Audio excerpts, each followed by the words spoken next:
Bonjour, Sa Majesté le roi Mohammed VI, accompagné de Son Altesse Royale, le prince héritier Moulay El Hassan, a présidé hier au Palais Royal à Rabat un conseil des ministres, un conseil qui a été consacré à l'examen des orientations générales du projet de loi de finances 2023 et à l'adoption d'un projet de Daïr, de 3 projets de loi organiques, de 3 projets de décrets ainsi que de nombre d'accords internationaux. Au début des travaux du conseil et conformément aux dispositions de l'article 49 de la Constitution, la ministre de l'économie et des finances a présenté un exposé devant Sa Majesté le roi sur les orientations du PLF pour l'année prochaine. La ministre a affirmé que ce projet a été élaboré dans un contexte international instable avec ses répercussions en termes d'inflation et de perturbation des chaînes de production. Et à l'issue des travaux de ce conseil, Sa Majesté le roi Mohammed VI a bien voulu nommer Mohamed Ben Chaboun, directeur général du Fonds Mohammed VI pour l'investissement. Notez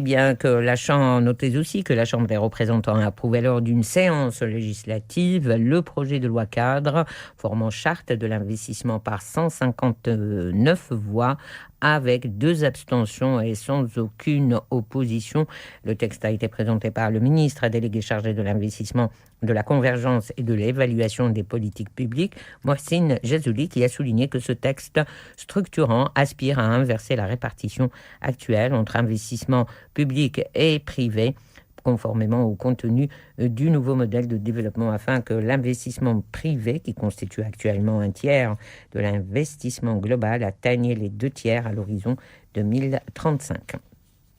Intégrité territoriale, le Conseil de sécurité de l'ONU a tenu à New York des consultations à huis clos sur la question du Sahara marocain. Selon des sources diplomatiques à New York, les membres du Conseil de sécurité ont reçu hier un briefing de l'envoyé personnel du secrétaire général de l'ONU pour le Sahara, Staffan de Mistura, ainsi que du représentant personnel du secrétaire général et chef de la MINURSO, Alexander Ivanko. Ces consultations interviennent en prévision de l'adoption fin octobre courant d'une résolution prorogeant le mandat de la MINURSO, pour lequel le secrétaire général de l'ONU, Antonio Guterres, a recommandé une durée d'1 an. Et puis lors de cette réunion, les 2 responsables onusiens ont briefé les membres du Conseil de sécurité sur la base du dernier rapport du secrétaire général de l'ONU sur la question du Sahara marocain, rapport dans lequel a notamment dénoncé les violations et les obstructions imposées par le Polisario à la liberté de mouvement de la MINURSO, empêchant la mission de s'acquitter de son mandat de surveillance du cessez-le-feu au Sahara marocain. Le patron de l'ONU a également épinglé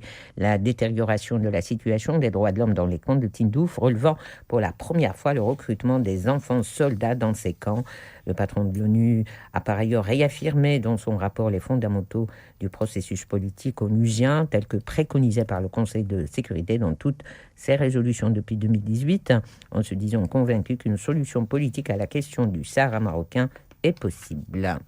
Et à l'international, en France, après 3 semaines de grève, une augmentation salariale jugée trop faible par la CGT, une mobilisation nationale en demi-teinte, les grévistes matinaux des sites pétroliers de Total Énergie ont reconduit leur mouvement ce mercredi, mais des assemblées générales décideront à la mi-journée de la suite d'une mobilisation qui continue de générer des pénuries d'essence dans l'Hexagone. Dans le pays, un nombre conséquent de stations-service étaient toujours en manque d'essence ou de diesel, près d'1 sur 4 selon la première ministre Elisabeth Borne. Je vous souhaite une excellente journée avec la suite de nos